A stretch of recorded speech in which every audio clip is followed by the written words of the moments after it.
تو یہ بڑی فضیلت ہے. قرآن مجید میں بھی اللہ نے اس کی فضیلت کو بیان کیا. فرمایا وَلَقَدْ آتَيْنَاكَ سَبْعًا مِّنَ الْمَثَانِي وَالْقُرْآنِ الْعَظِيمِ. اے نبی ہم نے آپ کو 7 وہ صورتیں دی ہیں جو بار بار دہرائی جاتی ہیں اور باقی قرآن. تو یعنی اس صورت کو الگ سے اللہ نے بیان کیا کہ باقی قرآن بھی دیا اور یہ 7 صورتیں بھی دیں. تو یہ اس کی علامت ہے کہ اس صورت کی اللہ کی نظر میں بہت اہمیت ہے.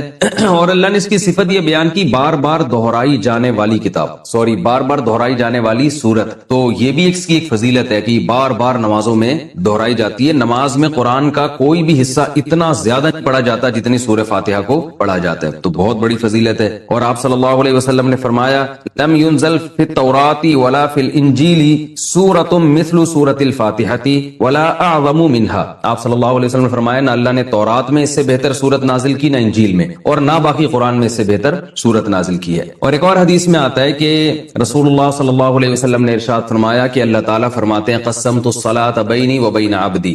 اللہ تعالیٰ فرماتے ہیں میں نے اپنے اور بندے کے درمیان نماز کو ڈیوائیڈ کر دیا ہے. تو یہاں نماز سے مراد فاتحہ ہے، یعنی اس کی اتنی اہمیت ہے کہ اللہ نے فاتحہ کو نماز سے تعبیر کیا ہے. تو فرمایا کہ جب کوئی بندہ نماز میں کھڑا ہو کر کہتا ہے الحمدللہ رب العالمین، تو اللہ تعالیٰ فرماتے ہیں حمیدنی عبدی، میرے بندے نے میری حمد و ثنا کی، یعنی فرشتوں سے فخر سے کہتے ہیں. اور جب وہ کہتا ہے کہ الرحمن الرحیم، بڑا مہربان نہایت رحم کرنے والا، تو اللہ فرشتوں سے کہتے ہیں اثنا علی عبدی، میرا بندہ زبان سے میری تعریف کر رہا ہے. اور جب وہ کہتا ہے مالک یوم الدین، تو اللہ تعالیٰ فرشتوں سے کہتے ہیں مجدنی عبدی، دیکھو میرا بندہ میری بزرگی بیان کر رہا ہے. اور جب انسان، یہ تو وہ ہے جو اللہ یعنی اللہ کا حصہ ہے، یعنی حدیث میں آتا ہے نا میں نے نماز کو اپنے اور بندے کے درمیان ڈیوائیڈ کیا، تو کچھ حصہ میرا ہے اور کچھ بندے کا ہے. تو یہ والا تو میرا ہو گیا، یہ میری تعریفیں کر رہا ہے یہ. اور فرمایا کہ جب یہ کہتا ہے ایاک نعبد و ایاک نستعین، اے اللہ ہم تیری عبادت کرتے ہیں، تجھ سے مدد طلب کرتے ہیں، تو اللہ تعالیٰ فرماتے ہیں ھذا بینی و بین عبدی، کہ میرے اور بندے کے درمیان ایگریمنٹ ہے، یہ توحید پر قائم رہے گا.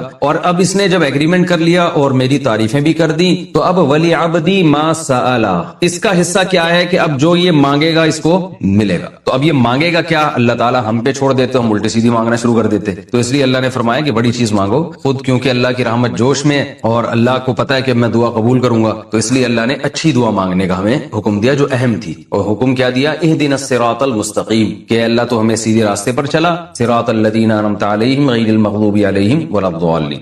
تو یہ اس طرح سے اللہ تعالیٰ نے فاتحہ کو 2 حصوں میں ڈیوائیڈ کیا ہے حدیث کے مطابق. اور حدیث میں آتا ہے صحیح مسلم میں عبداللہ بن عباس رضی اللہ عنہ سے مروی ہے کہ آپ صلی اللہ علیہ وسلم کے پاس جبریل علیہ السلام بیٹھے ہوئے تھے. اچانک آپ نے ایک زوردار آواز سنی جو اس سے پہلے کبھی نہیں سنی تھی. تو جبریل نے فرمایا کہ یہ ایک آسمان کا دروازہ ہے جو کھلا ہے، جو آج سے پہلے کبھی بھی نہیں کھلا تھا. اس سے ایک فرشتہ نازل ہوا ہے، اور فرشتے نے نازل ہو کر پھر نبی صلی اللہ علیہ وسلم کو خوشخبری سنائی اور فرمایا ابشر بنورین اوتیتہما لم یؤتہما نبی قبلک فاتحۃ الکتاب و خواتیم سورۃ البقرہ. اس نے آپ صلی اللہ علیہ وسلم کو خوشخبری سنائی اور عرض کیا کہ یا رسول اللہ، آپ کو میں 2 ایسی قرآن کی صورتوں کی خوشخبری سنا رہا ہوں جو آپ سے پہلے کسی نبی کو نہیں دی گئی. تو ایک تو سورہ فاتحہ اور ایک سورہ بقرہ کا آخری حصہ آمن الرسول بما انزل الیہ من ربہ والمؤمنون.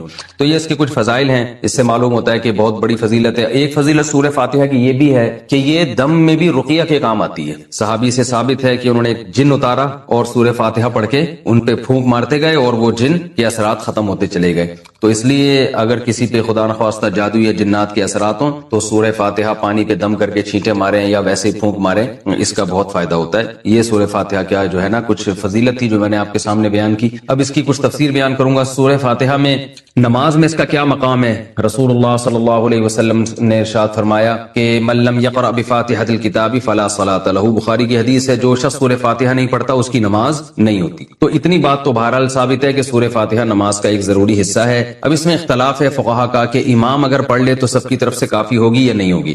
اس میں امام ابو حنیفہ رحمہ اللہ تعالیٰ کا جو قول ہے وہ یہ ہے کہ امام اگر پڑھ لے گا تو مقتدیوں پہ پڑھنا لازم نہیں ہے، بلکہ جائز ہی نہیں ہے، کیونکہ امام کی قرات مقتدیوں کے لیے کافی ہے. باقی سورہ فاتحہ کی تفسیر کیا ہے؟ نبی یہ قرآن مجید کی وہ سورت ہے جو سب سے پہلے جس کو رکھا گیا ہے، نازل تو پہلے نہیں ہوئی ہے لیکن رکھا سب سے پہلے گیا اس کو۔ اس کی وجہ یہ ہے کہ ہم جب بھی قرآن کی ابتدا کریں تو سورہ فاتحہ سے کریں۔ فاتحہ کا معنی ویسے بھی کھول دینے والا، کھول دینے والی، تو یہاں سے گویا ابتدا ہو رہی ہے، قرآن کھل رہا ہے یہاں سے۔ تو اس سورت میں اللہ تعالیٰ نے اس کو تمہید بنایا ہے، جیسے ہر کتاب سے پہلے کچھ ایک تمہید ہوتی ہے نا، انٹروڈکشن ہوتا ہے، تو گویا یہ ایک قسم کی تمہید ہے۔ تو اللہ نے اس میں سب سے پہلے اپنا تعارف کروایا کہ الحمد للہ رب العالمین، تمام تعریفیں اللہ کے لیے ہیں جو تمام جہانوں کا پالنے والا۔ یہ جو للہ میں لام ہے نا، اس کو تخصیص والا لام بھی کہتے ہیں۔ گاڑی اردو ہے، سمجھ میں نہ آئے تو کوئی ایسی بات نہیں ہے،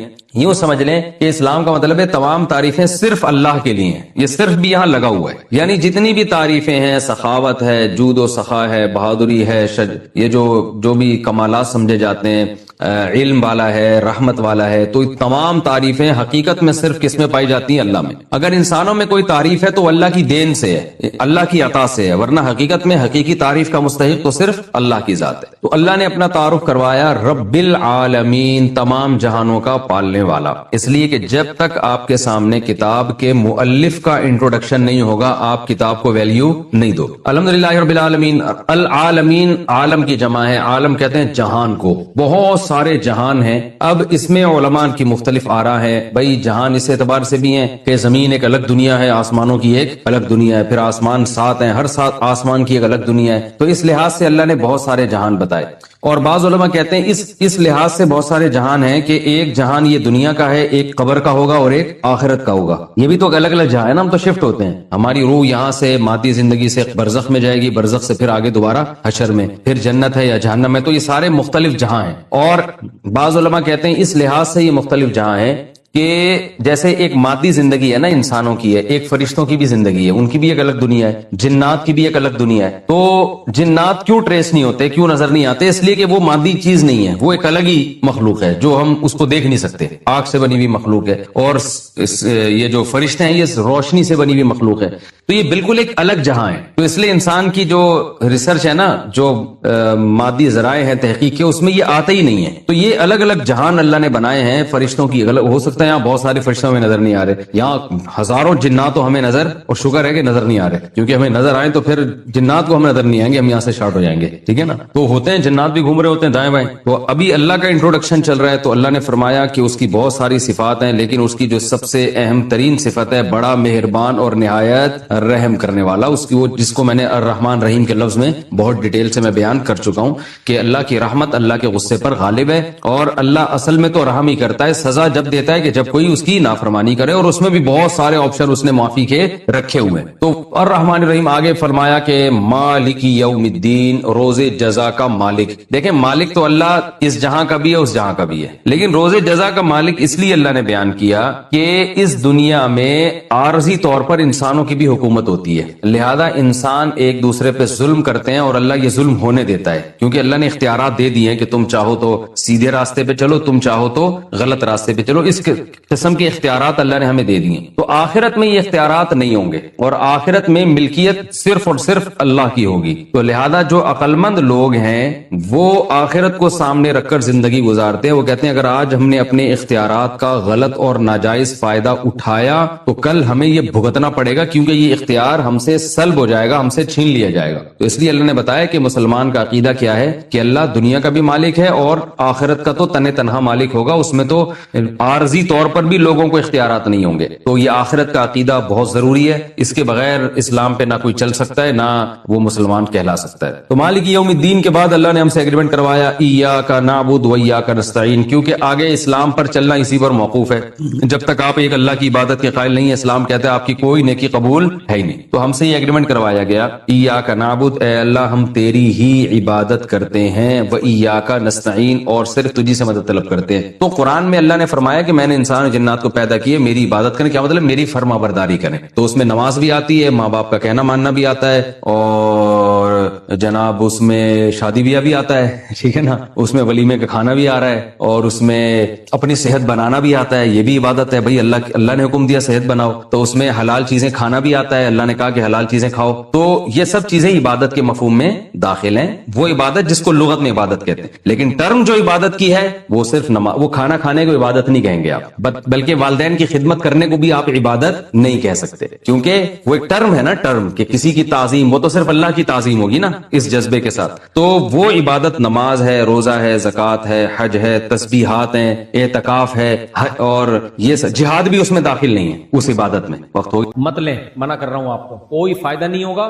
زندگی بھر کے لیے اسی مصیبت میں پھنس جائیں گے، فائدہ ہوگا وقتی ہوگا، اپنی زندگی کو تعویذ لیس بنانے کا عزم کر لیں۔ بہت ساری خانقاہوں میں تعویذ دیے جاتے ہیں، دیکھو تعویذ کا مضمون اگر ٹھیک ہے تو تعویذ ناجائز نہیں ہے، بعض لوگ اس میں غلو کرتے ہیں کہ تعویذ پہننا شرک ہے، بھائی شرک کہاں سے ہو گیا؟ اگر اس میں یا اللہ مدد لکھا ہوا ہے تو اللہ سے مدد مانگ رہے ہیں، ہم تعویذ کے خلاف نہیں ہیں، ہاں اس لحاظ سے میں اس کے خلاف ہوں کہ جو ان چیزوں میں پڑتا ہے وہ پھر کوئی انتہا نہیں ہے اس کی، اس لیے میں اپنے گلے میں کبھی تعویذ نہیں ڈالتا۔ اب تک کی رپورٹ کے مطابق اللہ کا فضل ہے، اللہ نظر بس سے بچائے، میرے 18 بچے ہیں، 18.25 آپ کہہ سکتے ہیں، تو ایک بچے کے گلے میں بھی تعویذ ہم نے کبھی بھی زندگی میں نہیں ڈالا۔ بہت بیماریاں بھی آئیں، یہ کر دو، ہم نے کہا نہ، جائز ہونے کے باوجود نہیں ڈالوں گا میں، کیونکہ میں نے دیکھا ہے جو تعویذ گنڈوں میں پڑے ہیں نا، پھر زندگی بھر ان پرچیوں سے دھاگوں سے نکلتے نہیں ہیں، وہ پھر ایک یہاں بھی آئے گا، ایک ادھر پلیتا، ایک ادھر پلیتا، ایک ادھر کان میں، ایک ادھر سے نکلا ہے، جیب سے الگ تعویذ فلاں نے دے دیا۔ یار حدیث میں اس کی حوصلہ شکنی کی گئی ہے، تو جو ہمارے اکابر بعض دفعہ تعویذ دیتے ہیں وہ اس لیے دے دیتے ہیں کہ فی نفسی ہی جائز ہے،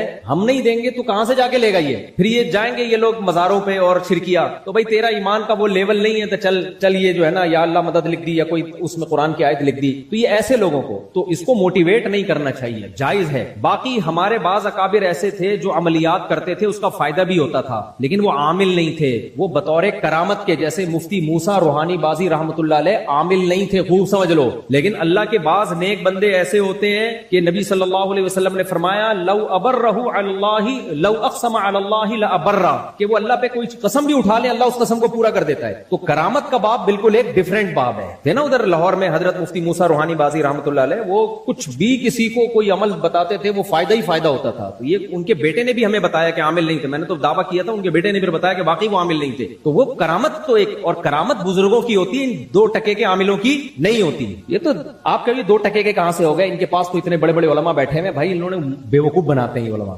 آپ ان کا عمل دیکھو، ان کی باتیں دیکھو تو آپ کو پتہ چل جائے گا، یہ تو خود ہی وہی ان کی مثال پتہ ہے کیا ہوتی ہے، ایک آدمی کی آنکھوں میں اعورار تھا، اعورار سمجھتے ہو بہنگا پن تھا، تو کسی لڑکی نے مذاق میں اس کی تعریف کر دی کہ تمہاری آنکھیں فلاں ہیرو سے ملتی ہیں، فلاں فلم کے ہیرو سے، وہ بڑا متاثر ہو گیا، وہ لڑکی ایسے ہی اس نے اس کو بیوقوف بنانے کے لیے بول دیا، تو یہ اپنے دوست کے پاس آیا کہ مجھے فلاں لڑکی نے بولا ہے کہ تمہاری آنکھیں فلاں ہیرو سے ملتی ہیں، ذرا میری آنکھوں میں آنکھیں ڈال کے دیکھ ملتی ہیں کہ نہیں ملتی فلاں ہیرو سے، تو اس نے اس کی آنکھوں میں آنکھیں ڈال کے غور سے دیکھا، بولا یہ تو آپس میں نہیں ملتی، یہ کسی اور سے کہاں سے ملیں گی۔ تو خدا کی قسم جب آپ ان عاملوں کے پاس بیٹھو جن کو آپ بہت بڑا سمجھ رہے ہو، اگر آپ نیوٹرل ہو کے ان کی عقیدت سے متاثر نہ ہو، تھوڑی دیر بیٹھو گے نا آپ کو لگے گا یہ کھسکا ہوا ہے، یہ فل کھسکا ہوا آدمی ہے، کوئی باتوں میں ربط نہیں ہے ان کے، نہ سر کا پتہ نہ پاؤں کا پتہ، تو یہ خود کھسکے ہوئے ہوتے ہیں میرے بھائی، یہ تمہارا علاج کہاں سے کریں گے؟ رہا یہ مسئلہ قرآن میں شفا ہے، بھائی قرآن میں شفا ہے، لیکن یہ وہی مبہم نعرہ ہے، یہ وہی مبہم نعرہ ہے کہ جو میں نے بتایا نا، امکان کی دنیا بہت وسیع ہوتی ہے۔ اب یہ عامل لوگ کیا کرتے ہیں، یہ والی آیت بتا دی اس سے یہ ہوگا، آپ کو بھائی اس سے کیوں یہ ہوگا، کیا قرآن میں شفا نہیں ہے؟ ابے تو شفا ہے تو تیرے پاس آنے کی ہمیں کیا ضرورت ہے، ہم گھر بیٹھے پڑھ لیں۔ یہ کہتے ہیں نہیں یہ والی صورت اتنی دفعہ پڑھو، کیا دلیل ہے بھائی اتنی دفعہ پڑھو یہ والی صورت؟ تو امکان کی دنیا تو بہت وسیع ہے، قرآن میں شفا کا مطلب یہ کہ آپ ایک دھندا کرنا شروع کر دیں قرآن کے نام پہ، گردے کی پتھری کے لیے یہ والی آیت پڑھو، پتے کی پتھری کے لیے یہ والی آیت پڑھو، قرآن میں شفا تو ہے، پتے کی پتھری کے لیے یہ والی آیت ہے، اس میں تو نہ پتے کا ذکر ہے نہ پتھری کا ذکر ہے، یہ کہاں سے نکالا آپ نے؟ اس لیے میں بار بار کہتا ہوں کہ سب سے آسان دولت کمانے کا طریقہ یہ ہے کہ آپ ایک خانقاہ کھولو اور آپ لکھ دو قرآن میں شفا ہے، یہ والی آیت لکھ دو، پھر کوئی آ رہا ہے میرے گردے میں درد ہے تو آپ اس کو آیت لکھ کے دو کہ 336 دفعہ، جتنا عجیب و غریب سا عدد بتاؤ گے نا وہ اتنا خوش ہوگا کہ یار کچھ حضرت نے لگتا ہے کچھ مراقبے کیے ہیں قبر میں تب جی عمل نکالا ہے حضرت، بولو 336 نہ 35 نہ 37، اور وہ پھینک دیا آپ نے لمبا ایسے ہی. 336 دفعہ خالی پیٹ ہی عمل کرنا ہے. ابے کیا پراٹھا کھانے کے بعد دعا قبول نہیں ہوتی کیا؟ اس میں وہ ڈالیں گے, وہ کیا کہتے ہیں اس کو یار, وہ ایک لفظ انگلش میں بڑا اچھا استعمال ہوتا ہے,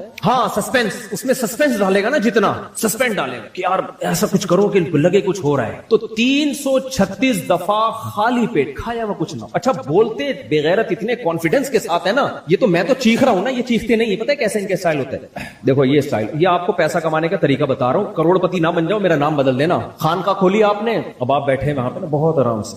ایک بندہ آیا کہ میری بھاگ گئی ہے, کیسے واپس لانا ہے اس کو. بہت سے لوگوں کے بیچاروں کے یہ بھی مسائل ہوتے ہیں. دیکھیں 336 دفعہ سورہ مزمل کی آیت نمبر 10 آپ نے نہار منہ, اس کے بعد تک 2 گھنٹے کھانا بھی نہیں کھانا, بہت آرام سے بات کر. پھر داڑھی کو یوں کریں گے جیسے ہو رہا ہے اللہ تعالیٰ سے ان کا کچھ آدھا مضمون آیا آدھا ابھی رہ گیا. ان کو خود خدا کی قسم اپنے اوپر بہت ہنسی آ رہی ہوتی ہے, اور میں اللہ کی قسم اٹھا کے بولتا ہوں آپ کو, مسجد کے ممبر میں بیٹھا ہوں. آپ لوگ کہتے ہو کہ یار مفتی صاحب اتنے کانفیڈنس سے کیسے ان کی مخالفت کرتے ہیں. خدا کی قسم یہ دل میں سوچتے ہیں کہ یار یہ بندے کو کیسے پتا کہ ہم اتنے فراڈی ہیں, یہ ہم سے متاثر ہی نہیں ہو رہا. اندر اندر یہ میرے کانفیڈنس کو داد دے رہے ہوتے ہیں کہ یار ایک آدمی ماشاءاللہ ایسا ہے جو ہمیں بالکل بھی نہیں مانتا. ہمیں تو پتا ہے کہ ہم فراڈی ہیں, اس کو کیسے پتا چل گیا کہ ہم فراڈی ہیں؟ نہیں آئی میرے خیال ہے بات سمجھ. یہ بڑے ہو رہے ہوتے ہیں کہ یار ہمیں تو پتا ہے کہ ہم 2 نمبر ہیں, ہمیں کچھ بھی نہیں آتا. اس کو کیسے پتا چل گیا؟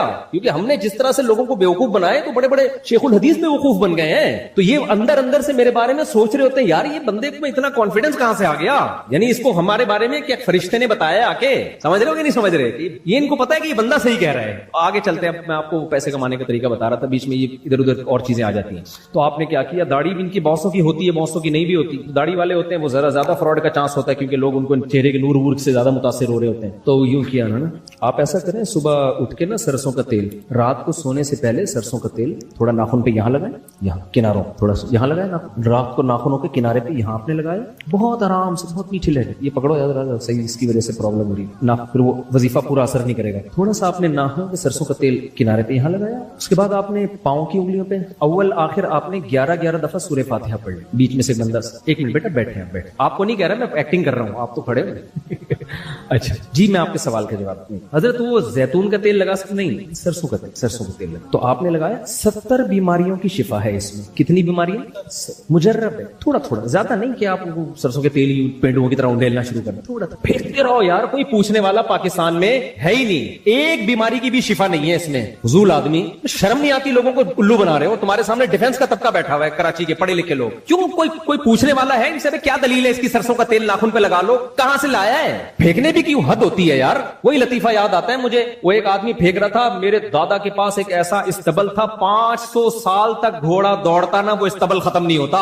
دوسرے نے کہا ابے یہ کوئی بات ہے, میرے دادا کے پاس اتنی بڑی لاٹھی تھی, یہیں سے چاند ستاروں کی سیٹنگ کر رہے ہوتے تھے. ان کو لگتا تھا نا کہ والا ستارہ غلط آ گیا, تو سائڈ پہ کر دیا. اس نے بولا یار کم پھینکا کر, اتنی بڑی لاٹھی رکھتے کہاں تھے؟ وہ کہہ رہے تیرے دادا کے استبل میں رکھتے تھے. سرسوں کا تیل لگا لو, یہ کر لو, چھوڑو بس کرو یار. تو پھر ان سے جب یہ کہا جائے کہ یہ آپ نے کہاں سے نکالا, فاتحہ پڑھ لو, کہ فاتحہ میں شفا نہیں ہے. ابے فاتحہ میں شفا ہے, لیکن آپ کے مشورے کی ہمیں اس میں ضرورت نہیں ہے, ویسے ہی پڑھ لیں گے فاتحہ. پڑھو بھائی, قرآن پڑھ کے دم بھی کرو. ہم اس سے تھوڑی, میں بھی سورہ فلق پڑھ کے دم کرتا ہوں اپنے اوپر, اس سے کون منع کر رہا ہے؟ بہت زیادہ دم کروانا ہے مسجد کے امام سے, کسی بزرگ سے کروا لو, وہ ٹھیک ہے, جو یہ کام نہ کرتا ہو, ٹھیک ہے نا. اگر یہ کام کر رہا ہو پھر نہیں کرواؤ, گڑبڑ یہاں سے شروع ہوتی ہے. تو اس لیے یہ نا, یہ سرسوں کا تیل لگا لیا, اس میں یہ عمل کر لیا, یہ مجرب ہے. کہاں سے پتا چل گیا مجرب ہے؟ کس کا تجربہ ہے بھائی؟ فلاں کا تجربہ ہے, فلاں کا تجربہ ہے. آپ یہ بھی پھینک رہے ہیں فلاں کا تجربہ ہے, کتنے مر چکے ہوں گے, ان تجربوں کی بھینٹ چڑھ چکے ہوں گے. ہاں بہترین بات کی, زعفران لے کر آئیں, لوبان لے کر آئیں, یہ لے کر آئیں, وہ لے کر آئیں. ہم پیسے نہیں لیتے کمبختوں. زعفران,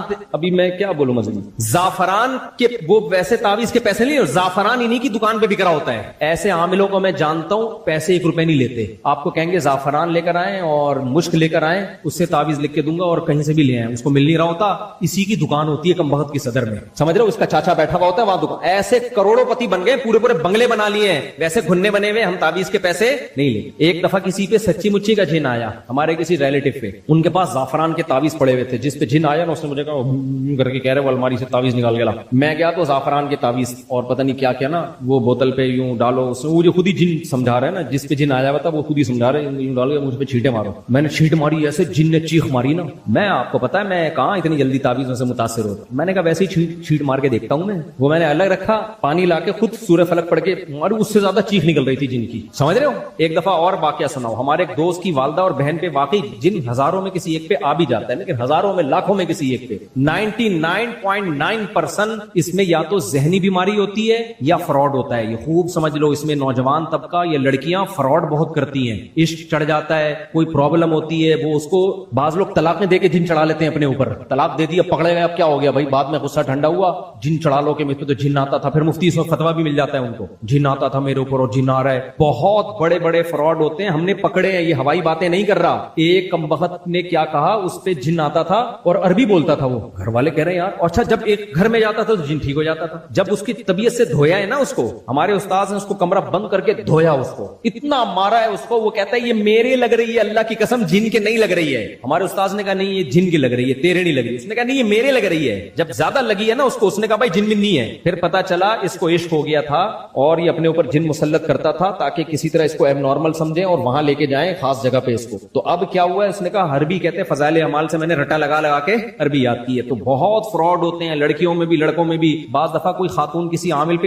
لٹو ہو جاتی ہے، عاشق ہو جاتی ہے، عشق میں مبتلا ہو جاتی ہے، پھر وہ جن چڑھاتی ہے اپنے اوپر. شوہر اس کو اس عامل کے پاس لے کے جاتا ہے تو وہ ٹھیک ہو جاتی ہے، اس بہانے اس عامل کی زیارت ہوتی ہے. بڑے بڑے فراڈ ہم نے دیکھے ہیں میرے بھائی، ہماری باتیں نہیں کر رہے ہم. اور اگر ہزاروں میں کسی ایک پہ جن آ بھی جائے تو سورہ فلق سورہ ناس پڑھ کے پھونک مارو، چھینٹے مارو، آیت الکرسی پڑھو. اس سے زیادہ آگے جانے کی کوشش مت کرو. بس آگے چلیں. بھائی نے 2 سوال کیے ہیں، جزاک اللہ. ایک سوال تو یہ کہ حدیثوں میں بھی تو وظائف کا عدد آیا ہے، آپ نے کہا 336 اپنی طرف سے پھینک دی انہوں نے. حدیثوں میں بھی تو آتا ہے یہ دعا 7 دفعہ پڑھیں، یہ دعا 33 دفعہ پڑھیں. بھائی حدیث تو دلیل ہے نا، حدیث میں نبی اپنی طرف سے تھوڑی بتا رہے ہیں، وحی کے ذریعے بتا رہے ہیں. تو ان کو کیا وحی کے ذریعے پتا چل رہا ہے ان لوگوں کو؟ باقی بعض کتابوں میں لکھا ہوا ہے کہ یہ عمل اتنی دفعہ کرنے کا تجربہ ہے، تو ہو سکتا ہے بعض اکابر کا تجربہ ہوا ہو تو انہوں نے اپنے تجربے کی بیس پہ لکھ دیا، ہو سکتا ہے ہوا ہو، تو ہم اس کا انکار نہیں کر رہے. ان کے کیا تجربے ہیں، کیا دلیل ہے بھائی؟ تو 336 کہاں تجربہ ہوا؟ کون سی لیب ہے جس میں تجربہ ہوا تھا؟ ابھی تو نیا نیا تو عامل بنا ہے، تجربے کہاں سے کر لیے تو نے اتنے؟ اور پھر تجربے کو ناپنے کا کرائٹیریا کیا ہے، معیار کیا ہے؟ تو اس لیے بہتر یہی ہے نا جو قرآن و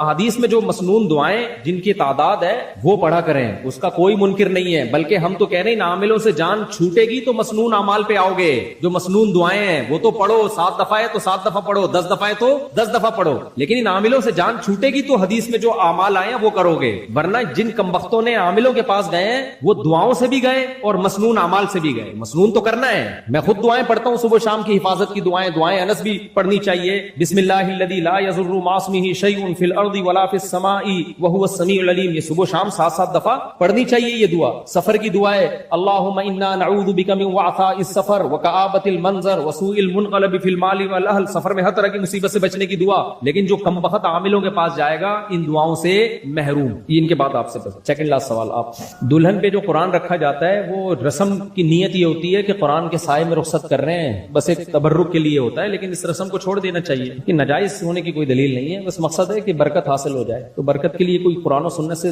دلیل کی ضرورت نہیں ہے، تبرکن کوئی بھی کام کیا جا سکتا ہے، لیکن چھوڑ دینا چاہیے کیونکہ یہ رسومات آگے چل کے بہت لوگ اس کو فرض سمجھنا شروع کر دیتے ہیں. پھر جس دلہن کے سر پہ قرآن نہیں ہوگا وہ سمجھیں گے نحوست ہے. تو جو سنت طریقہ ہے اسی پر اکتفا کرنا چاہیے. سیدہ فاطمہ رضی اللہ عنہا کی رخصتی ہوئی ہے تو ہمارے نبی تو ان کے سر پہ قرآن نہیں رکھا. جو سادہ ہے نا جس کو اسی طرح سے رہنے دینا چاہیے. بھائی کیا پوچھ رہے ہیں میرے بھائی؟ مت لیں، منع کر رہا ہوں آپ کو، کوئی فائدہ نہیں ہوگا، زندگی بھر کے لیے اسی مصیبت میں پھنس جائیں گے. فائدہ ہوگا وقتی ہوگا.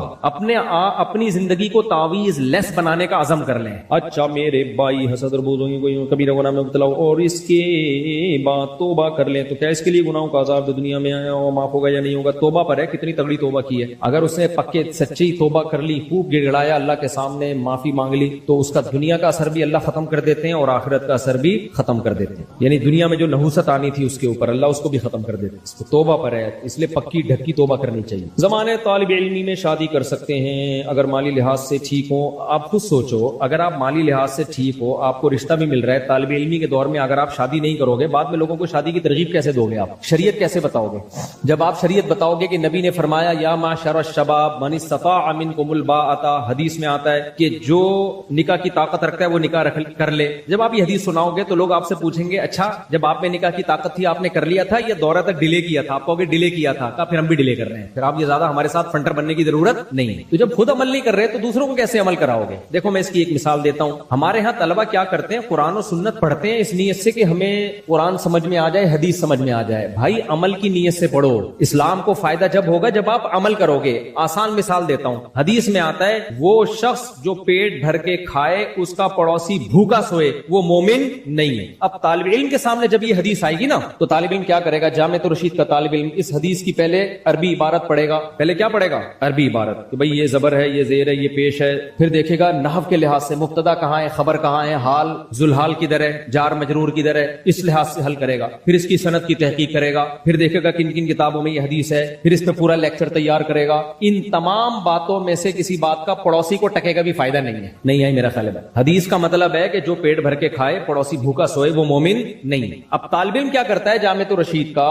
وہ تمام چیزوں پہ تحقیق. پھر وہ یہ بھی دیکھے گا کہ یہاں جو حدیث میں آتا ہے وہ مومن نہیں ہے، اس سے کیا کامل درجے کا مومن نہیں ہے، یہ کافر ہو جائے گا. یہ بھی تحقیق کرے گا. نہیں بھئی یہ تو کفر دون کفر ہے، اس کا مطلب ہے کہ کفر کے قریب پہنچ جائے گا، نکاح نہیں ٹوٹتا اس کا، اتنا بڑا کافر نہیں ہو جاتا. وہ ساری تحقیقات پورا لیکچر تیار کرے گا. ان تمام باتوں میں کسی بات کا پڑوسی کو ٹکے کا فائدہ نہیں ہے. پڑوسی حدیث کا جو منشا ہے نا، حدیث کا جو مقصد ہے وہ یہ نہیں ہے کہ آپ کو یہ پتا ہو حال ذوالحال جار مجرور صفت موصوف سند کیسی. حدیث کا مقصد ہے پڑوسی بھوکے نہ سوئیں. تو ایک پینڈو دیہاتی آدمی جب یہ حدیث سنے گا جس کو نہ سند کا پتا، نہ یہ پتا کہ حدیث کے راوی کون ہے، نہ یہ پتا کہ یہاں کافر ہونا مراد ہے یا کامل درجے کا، وہ جا کے کیا کرے گا؟ اچھا یار پڑوسی کو روٹی کھلا دے گا. تو حدیث کا مقصد جو ہے وہ حاصل کر دے گا وہ جاہل آدمی. کیا خیال ہے؟ تو اسی طرح یاد رکھو جب ہمارے طلبہ کے سامنے یہ حدیث آتی ہے نا کہ اے نوجوان ہو تم میں جو نکاح کی طاقت رکھتا ہے نکاح کر لے، اس کا مقصد کیا ہے؟ اس طالب علم کو بھی زنا سے بچانا، اس جوان کو. لڑکیوں کی بروقت شادی ہو جائے سوسائٹی میں تاکہ نوجوان لڑکے جب جلدی نکاح کریں گے تو لڑکیوں کی بھی شادی جلدی ہوگی، باپوں کو بیٹیوں کو گھر بٹھانا نہیں پڑے گا، وہ بھی برائی کی طرف نہیں جائیں گی،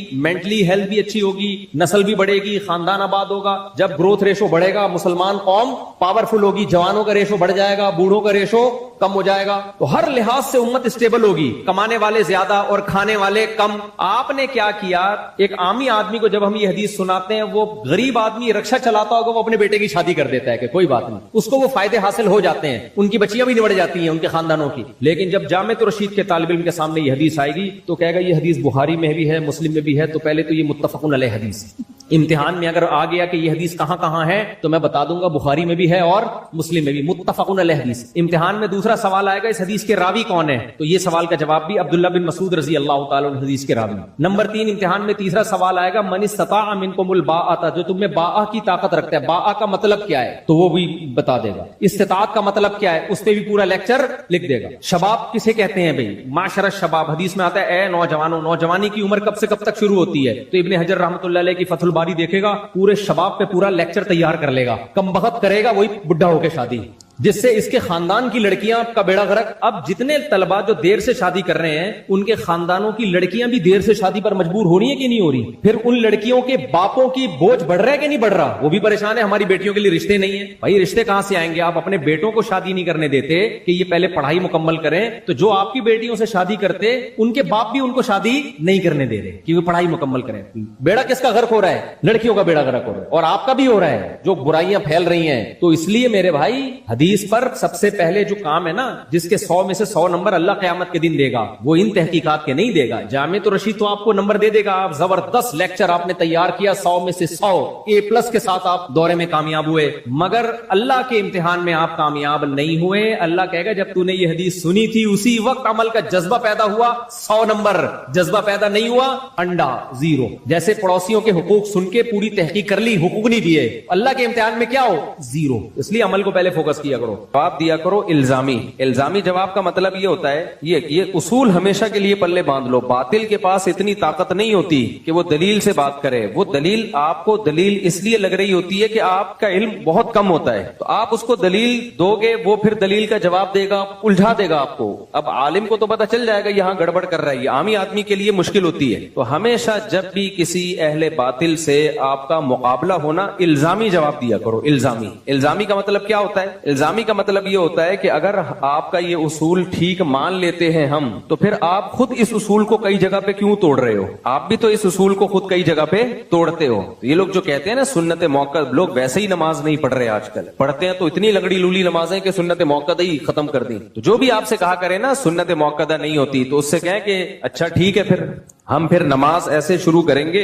اللہ اکبر کہہ کے نیت باندھی، ثنا پڑھنے کی ضرورت نہیں ہے، کیونکہ سبحانک اللہم یہ لازم نہیں. ڈائریکٹ سورہ فاتحہ پڑھو، اس سے پہلے اعوذ باللہ بسم اللہ بھی پڑھنے کی ضرورت، بلکہ ہم وضو سے شروع کرتے ہیں. وضو میں صرف 4 فرض ہیں، کلی کرنے کی بھی ضرورت نہیں ہے، ناک میں پانی ڈالنے کی بھی ضرورت نہیں ہے، نفل ہے جو ڈال لے ٹھیک ہے، نہیں ڈالے ساری زندگی نا ناک میں پانی ڈالے. اور 1 دفعہ چہرہ دھونا فرض ہے، 3 دفعہ فرض نہیں ہے، 1 ہی دفعہ دھوئے. کیا ضرورت ہے 3 دفعہ دھونے کی؟ آپ کہہ سکتے ہیں کہ دھو لے تو ثواب بھی ملے گا نا، اس لیے ہم ترغیب دیتے ہیں کہ دھو لیں. بھائی آپ وہاں یہ بھی تو کہو نا کہ ایک چیز فرض نہیں ہے تو لوگ اس کو لازم کیوں سمجھ رہے ہیں؟ کوئی دھوئے، کچھ لوگ ایسے بھی ہوں جو نہ دھوئیں، کچھ لوگ ایسے ہوں جو سنت موقدہ کے ساتھ نماز پڑھیں، کچھ ایسے ہوں جو بغیر سنت موقدہ کے ساری زندگی پڑھتے رہیں. جو چیز لازم نہیں ہے اس کی تاکید کیوں کر رہے ہو آپ؟ تو ایسا ہونا چاہیے کہ 1 دفعہ چہرہ دھوئیں اور 1 دفعہ بازو دھوئیں، بس اتنا کہ ہاتھ گیلے ہو جائے. 3 دفعہ کے تکلف کی ضرورت نہیں ہے. اور پھر جب نماز پڑھیں تو سورہ فاتحہ سے ڈائریکٹ شروع کر دیں، اعوذ باللہ بسم اللہ پڑھنے کی، ثنا پڑھنے کی ضرورت نہیں ہے. پھر جب رکوع میں جائیں تو بہت سے فقہا کے نزدیک رکوع کی تسبیحات لازمی نہیں ہے، سنت ہے، سنت موقدہ ہے، تو اس کی بھی ضرورت نہیں ہے. ٹھک سے رکوع کیا اور ایسے کر کے ٹھک سے کھڑے ہو گئے. کیا خیال ہے بھائی؟ کوئی ضروری تھوڑی ہے. آپ کسی بھی مفتی سے پوچھیں کہ کسی سے رکوع کی تسبیحات اگر رہ جائیں تو کیا نماز ہو جائے گی؟ وہ کہے گا ہاں ہو جائے گی، کیونکہ واجب نہیں ہے. اور اگر کسی کے نزدیک واجب ہے تو 3 دفعہ واجب نہیں ہے، 1 دفعہ واجب ہے. 3 دفعہ بالکل نہ پڑھیں، 1 دفعہ پڑھ لیں اور ہمیشہ یہی معمول بنائیں. پھر سجدے میں جائیں تو 1 تسبیح پڑھ لیں اور وہ بھی نہ پڑھیں تو بھی کوئی ضروری نہیں ہے. اس طریقے سے 4 رکعتیں پڑھیں اور آخری رکعت میں التحیات کے بعد درود شریف پڑھنا لازم نہیں ہے. کسی کے نزدیک بھی واجب نہیں ہے، سنت ہے، وہ بھی نہ پڑھیں، ہمیشہ التحیات کے بعد سلام پھیریں. اور ہاتھ باندھنے کی بھی ضرورت نہیں ہے، ویسے ہاتھ کھول کے نماز پڑھ لیں. تو جب شریعت کے ہر حکم میں، یہ تو صرف ایک حکم ہے نا، افطار روزہ جب آپ رکھتے ہیں تو افطار میں جلدی کرنا کیا واجب ہے؟ اگر کوئی جلدی افطار نہیں کرے گا تو کسی سے سنا گناہگار ہوگا. میری طرف توجہ، کوئی گناہ نہیں ہے بھائی، بہتر ہے جلدی کر لیں افطار، تو نہ کریں 1 گھنٹے بعد افطار کر لیا کریں. تو یہ پورا دین جو ہے نا ہمارا، یہ ایک ڈھانچہ رہ جائے گا، کھوکھلا ہو جائے گا بالکل. فقہائے کرام نے دین کو بہت اچھی طرح سمجھا ہے، بہت ڈیپ میں گئے ہیں. انہوں نے کہا کہ بھائی دیر آر 2 ٹائپس آف سنت. سنت کی کتنی قسمیں ہیں؟ 2. ہم نے جب نبی کی سیرت میں غور کیا تو پتا چلا کہ کچھ سنتیں ایسی ہوتی ہیں جن کی تاکید نہیں ہے، وہ چھوڑ دیں ساری زندگی، کوئی مسئلہ نہیں ہے. لیکن کچھ سنتیں ایسی ہیں جن کی تاکید ہے، اور تاکید کی وجہ سے ان کو کیا کہا گیا؟ سنت مؤکدہ. وہ کبھی کبھار چھوٹ جائیں تو ٹھیک ہے، بلا وجہ چھوڑنا وہ ٹھیک نہیں ہے. جو چھوڑنے کا معمول بنا لے گا تو غالب گمانے کے وہ گنہگار ہوگا اور اس کو یہ کام کرنے نہیں دیا جائے گا، قابل ملامت ہوگا، برا بلا کہا جائے گا اس کو. لہذا اگر کوئی نماز شروع کرتا ہے نہ سبحانک اللہم پڑھتا ہے، نہ اعوذ باللہ بسم اللہ پڑھتا ہے، نہ رکوع کی تسبیحات پڑھتا ہے، نماز تو ہو گئی بھائی، فرض ہے، اللہ نے فرض کی، جو فرائض تھے وہ پورے کر لیے. قضا اب اس کی قضا لازم نہیں ہے، فرض ادا ہو گیا. کیا اس پر ہم یہ آیت پڑھ لیں گے فمن تطوع خیرا فهو خیر له؟ جو اضافی کرنا چاہے ثنا بھی پڑھ لے اور درود شریف بھی پڑھ لے وہ بہتر ہے، نہ پڑھے تو کوئی حرج نہیں. نہ نماز کیا کہلائے گی؟ ناقص. تو جیسے نماز کے اندر 2 طرح کی سنتیں ہیں، کچھ سنت موقدہ اور غیر موقدہ، اسی طرح نماز کے باہر کی بھی کچھ سنتیں ہیں، کچھ سنت موقدہ اور کچھ سنتیں غیر موقدہ. نبی نے کبھی بھی فجر کی نماز سے پہلے 2 سنتیں ضائع نہیں کی ہیں، اور یہ نماز میں شامل ہیں فرائض کی تکمیلات کے لیے. اس کی سب سے بڑی دلیل یہ ہے کہ ہمیں کچھ سنتیں ایسی ملتی ہیں جو فرائض کے توابع میں سے نہیں ہیں، فرائض کے تابع نہیں ہیں. جیسے اشراق کی نماز، کسی نے فجر نہ بھی پڑھی ہو تو اشراق پڑھے گا، ہو جائے گی. عشاء نہ بھی پڑھی ہو تہجد پڑھے گا، تہجد کہلائے گی وہ. لیکن فجر کی 2 سنتیں جب ہی سنت کہلائیں گی جب 2 فرض بھی ہو اس کے ساتھ، کیونکہ وہ ہے ہی فرض کی وجہ سے ہیں، وہ فرض نہ ہوتی تو وہ بھی نہ ہوتی. ظہر کی سے پہلے کی 4 سنتیں ان کی انڈیویجولی کوئی حیثیت نہیں ہے، وہ جب ہی ہیں جب ظہر کے 4 فرض آپ نے پڑھنے ہیں. اسی طرح ظہر کے بعد کی 2 سنتیں جب ہی ہیں جب ظہر کے 4 فرض پڑھنے ہیں. کوئی اکیلے 2 سنتیں پڑھ کے چلا جائے تو اس کی کوئی حیثیت، وہ عام نوافل ہوں گے وہ. تو یہ جو سنتیں ہیں جن کی نبی صلی اللہ علیہ وسلم نے ہمیشگی کی ہے، جب بھی فجر پڑھی آپ نے فجر کے ساتھ پہلے 2 سنتیں پڑھی ہیں. اس میں جب بھی آپ نے ظہر پڑھی اس سے پہلے آپ نے 4 پڑھی ہیں اور اس کے بعد بھی آپ نے 2 پڑھی ہیں. صحیح حدیث موجود ہیں. تو اس لیے فقہائے کرام نے ان میں بھی تفریق کی ہے، ایک سنت موقدہ اور ایک سنت غیر موقدہ. تو اب آپ نے ایک فتویٰ جاری کر دیا کہ فرائض پڑھ لو بس کافی ہے، اس کے ساتھ سنت کی کوئی ضرورت نہیں ہے. یہ اس کی دلیل ہے کہ آپ کو سنت موقدہ اور غیر موقدہ کا فرق تک معلوم نہیں ہے. اور میں آسان مثال دیتا ہوں, بہت سے علماء کے نزدیک قربانی واجب نہیں ہے, لیکن وہ کہتے ہیں سنت موقدہ ہے, یعنی چھوڑنا ٹھیک نہیں ہے صاحب استطاعت پر, کیونکہ اتنی اس پہ وعید ہے. آپ نے انکار کر دیا, سنت موقدہ کوئی چیز ہی نہیں ہے, انکار کر دیا تو وہ تو بہت سارے دین کے حکام غائب ہو جائیں گے. دوسرا ایک اور مسئلہ, ابھی ایک نیا مسئلہ, کیونکہ فوراً جب فتنہ ہوتا ہے نا اسی وقت اس کے خلاف بولنا شروع کر دو تو دب جاتا ہے. نیا مسئلہ بھی آج کل کھڑا ہو گیا ہے. بعض اسکالرز نے یہ کہنا شروع کر دیا کہ والدین کی اطاعت کا قرآن میں کہیں بھی حکم نہیں ہے, والدین کے ساتھ حسن سلوک کا تو حکم ہے, ان کی اطاعت کا حکم نہیں ہے. کمنٹس میں نیچے ماشاءاللہ ویل ڈن, یہ ہیں صحیح محقق, یہ ہیں صحیح اسکالر, یہ ہوتے ہیں بھائی والدین کے ساتھ اچھے سلوک کا تو حکم ہے, اطاعت کا حکم نہیں ہے. اتنی شدید وعید ہے نا. نبی سے جب پوچھا گیا نا اکبر الکبائر, کبیرہ کے بھی بڑے گناہوں میں کون سا بڑا گناہ ہے, تو اس میں آپ نے عقوق الوالدین, عقوق نافرمانی کو کہتے ہیں, والدین کی نافرمانی. یہ لوگ چاہ رہے ہیں کہ قرآن و سنت کا لیبل لگا کے ہمیں انگریز بنا دیں, گورا بنا دیں, نہ باپ کا پتہ نہ, ورنہ اچھا سلوک تو انگریز بھی اپنے ماں باپ کے ساتھ کرتا ہے. وہ کون سا کوئی جوتے مارتا ہے ان کو, ان کے اچھا سلوک یہی ہے کہ بڑھاپے میں اولڈ ہاؤس میں جمع کرا دو, یہ اچھا سلوک ہے. وہ کہتے کیئر زیادہ ہوتی ہے, ہمیں اجازت نہیں ہے. تو ماں باپ کی اطاعت کرنا بھی لازم ہے. ہاں یہ ضرور ہے کہ اس اطاعت کی ایک حدود ہے, سب سے بڑی حدود یہ شریعت کے خلاف حکم ماننا لازم نہیں ہے. کوئی ایسا حکم جس میں کسی پہ ظلم ہو رہا ہو, جیسے ماں کے کہنے پہ بیوی پہ ظلم کرنا شروع کر دینا, یہ جائز نہیں ہے. اسی طرح شریعت نے کچھ بنیادی رائٹس ہر شخص کو دیے ہیں, کچھ بنیادی حقوق دیے ہیں, جس کو آپ اسلام کی زبان میں ہیومن رائٹس کہہ سکتے ہیں. اس میں ماں باپ کی اطاعت لازم نہیں ہے. ہر انسان کی ایک انڈیویجول لائف بھی ہوتی ہے. مثال کے طور پر آپ کو ڈاکٹر بننے کا شوق ہے, ابا کہہ رہے نہیں تو تاجر بنے گا, زبردستی کا تاجر بنا رہے ہیں آپ کو, تو آپ پر اطاعت لازم نہیں ہے. بھائی میں میڈیکل سائنس میں مجھے دلچسپی ہے, ابا کہہ رہے ہیں کہ تو تاجر بنے گا, آپ کو ڈاکٹر بننے کا شوق ہے, تو اس میں زبردستی والدین نہیں کر سکتے. اسی طرح نکاح کا مسئلہ بار بار بیان کرتا رہتا ہوں, آپ اپنے خرچے پہ نکاح کرنا چاہ رہے ہو, والدین کو روکنے کا حق نہیں ہے, کیونکہ یہ انسان کے بنیادی حقوق ہیں. آپ سفر کرنا چاہتے ہو, والدین زبردستی روک رہے ہیں آپ کو, جبکہ ان کو کوئی نقصان بھی نہیں ہے آپ کے سفر کرنے سے, تو ٹریولنگ یہ ہر ایک کا بنیادی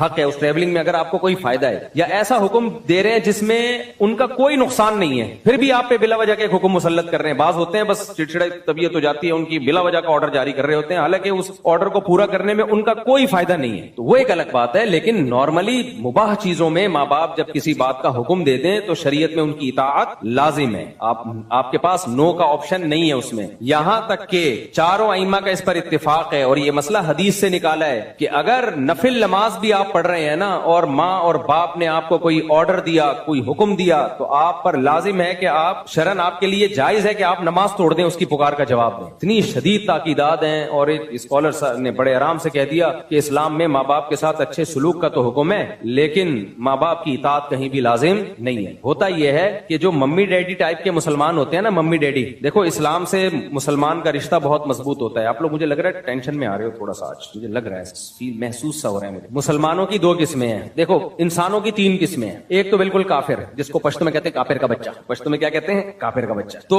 وہ تو مانتا ہی نہیں نا اسلام, تو اس کو تو ماں باپ کے حقوق سمجھاؤ سکھاؤ, اس کی صحت پہ کوئی فرق نہیں پڑتا. پھر جو مسلمان ہیں ان کی دو قسمیں ہیں. ایک ہے ماڈرن مسلمان, جن کا کلمے کا رشتہ قائم ہے, بچپن میں ختنے ہو گئی تھی ان کی, اور ابا اماں مسلمان تھے, تو تھوڑا بہت اسلام سے رشتہ ہے, اور اسلام میں اٹریکشن اتنی ہے, اسلام کو چھوڑنا آسان نہیں ہے. کہ انسان ایک دفعہ جب اسلام میں اس کلچر میں آ جائے نا, وہ کہے گا بھائی سب کچھ ہو جائے گا, دنیا چھوڑ دوں گا, اسلام نہیں چھوڑوں گا. اسلام چھوڑنا آسان نہیں ہے. بہت ہی کوئی بدبخت قسم کے لوگ ہوتے ہیں, بہت ہی پتھر دل ہوتے ہیں جو اسلام چھوڑ دیتے ہیں. تو اس میں اللہ نے حسن اتنا رکھا ہے نا, جو ایک دفعہ اسلام کا چاشنی چکھ لے, مزہ چکھ لے, کہاں چھوڑے گا. لیکن ان سے عمل ہوتا نہیں ہے, رہے وہ یورپ میں, امریکہ میں, گوروں کے ساتھ ماڈرن لائف, تو ان کو ماڈرن اسلام چاہیے ہوتا ہے. ایسا اسلام جس میں لیبل بھی اسلام کا لگ جائے اور کرتوت سارے انگریزوں والے ہوں. گورا ٹینشن لیس زندگی گزارتا ہے, ماں کی ٹینشن بھی نہیں ہے, باپ کی ٹینشن بھی نہیں ہے, وائف کی ٹینشن بھی نہیں, اور وائف کو ہسبینڈ کی ٹینشن بھی نہیں ہے. ہسبینڈ ہو کے بھی اس کی ٹینشن نہیں ہے, کیونکہ وہ ہسبینڈ کسی کام کا ہوتا نہیں ہے, کیونکہ اس ہسبینڈ کے ہوتے ہوئے وائف کا ریلیشن جمشید سے بھی ہو سکتا ہے, غفار سے بھی ہو سکتا ہے. انگریزوں میں یہ ابھی میں تو پورا اسٹڈی کر کے آیا ہوں, وکیلوں سے پوچھا میں نے لا کیا چل رہا ہے, اگر انہوں نے کہا سب سیٹ ہے. تو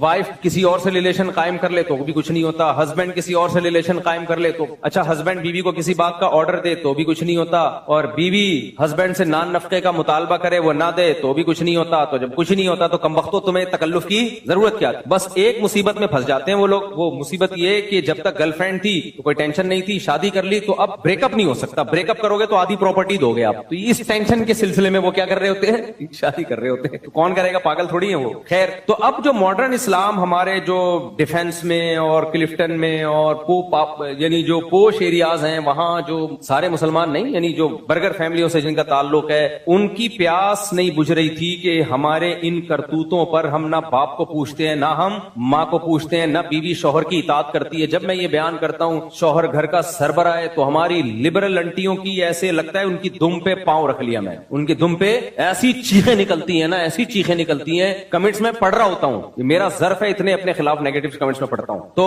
یہ مولوی کو دیکھو، یہ مولوی کو دیکھو، تو آپ کو آپ کی مرضی کا اسلام تھوڑی ہم بتائیں گے بھائی. کس کی مرضی کا اسلام بتائیں گے؟ اللہ کی مرضی کا. اللہ سے لڑو جا کے. اللہ میاں نے گھر کا سربراہ مہنچو کو بنا دیا، اب کیا کریں. خیر آپ کو ماننا پڑے گا، میں ماتحت ہوں بس. میں نے چھوڑ دو اسلام. کس نے کہا ہے بھائی اسلام کو چینج نہیں کرو، اسلام چھوڑ دو. آپ بولو بھائی مجھے ایک گورے سے شادی کرنی ہے، مجھے نیلسن چاہیے، جمشید نہیں چاہیے.